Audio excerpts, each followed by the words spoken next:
ஒரு விஷயம் எனக்கு உணர முடியுது. இவர் கூட இப்போ எனக்கு அப்பப்போ தோணும். ஓப்பன் யூனிவர்சிட்டி ஏதாவது படிக்கலாமா? இல்ல படிக்க முடியாது அப்படின்னா தோண்டு போகும்போது, இப்போ திடீர்னு எழுந்து உட்கார தோணுது. ஏன்னா இவரை பார்க்கும்போது, இவர் சொல்ற விஷயங்கள பார்க்கும்போது, அவருக்கு அவ்ளோ ஒரு ஆர்வம் இருக்கு. அவ்ளோ ஒரு எனர்ஜி இருக்கு. இங்க வரவங்க எல்லாரும் படிக்கணும். எல்லாரும் நல்லா முன்னுக்கு வரணும். எல்லாரும் அவங்கவங்களுக்கு தகுந்த ஜாப்ஸ் எடுத்துக்கணும் அப்படின்னு இல்லையா? அந்த கனவை நனவாக்குறதுக்கு உங்கள மாதிரி ஒரு நேர்மையான ஆட்கள் நீங்க எல்லாரும் கூடி செய்யறீங்க பாருங்க.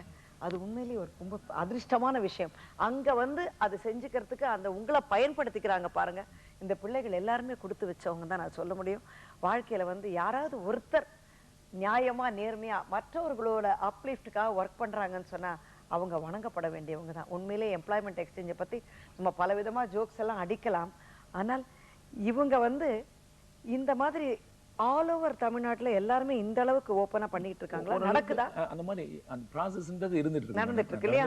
ஓரளவுக்கு நிறைய ஆக்சுவலா எவ்வளவோ இதுவா இருக்கலாம். நம்ம இப்படி அதாவது எழுத்தறிவித்தவன் இறைவன் ஆவான் அப்படிங்கிற மாதிரி இந்த பிள்ளைகள் ஒரு லெவலுக்கு வந்ததுக்கு அப்புறம் என்ன செய்யணும் தெரியாம ஃபேமிலி ஒண்ணு சொல்லும், நமக்கே ஒண்ணு தோணும். அந்த மாதிரி நேரத்துல கரெக்டா கைடன்ஸ் கொடுத்து நீ இதுக்கு தான் கரெக்ட், நீ இதுக்கு தான் கரெக்ட்னு அவங்க கையில வச்சு அந்தந்த பொம்மையை ஷேப் பண்ணி அதுக்கு உயிர் கொடுத்து அதை வெளிநாட்டுக்கு அனுப்புறது, உள்நாட்டுக்கு அனுப்புறது அப்படி நினைச்சு பார்க்கும்போது இந்த பிள்ளைகள் நாளைக்கு டெஃபினட்டா அங்க ஒரு வேலையை எடுத்துக்கிட்டு எத்தனையோ பிள்ளைகளை ஷேப் பண்ணுவாங்க இல்லையா? அதுதான் அந்த மாதிரி சார் உங்களை மாதிரி இருக்கிறவங்க எல்லாருமே அங்க இருக்கிறதுனால இன்னும் எத்தனையோ பேர் ஐஏஎஸ் வரத்தான் செய்வாங்க. நாளை சந்திப்போம். வணக்கம்.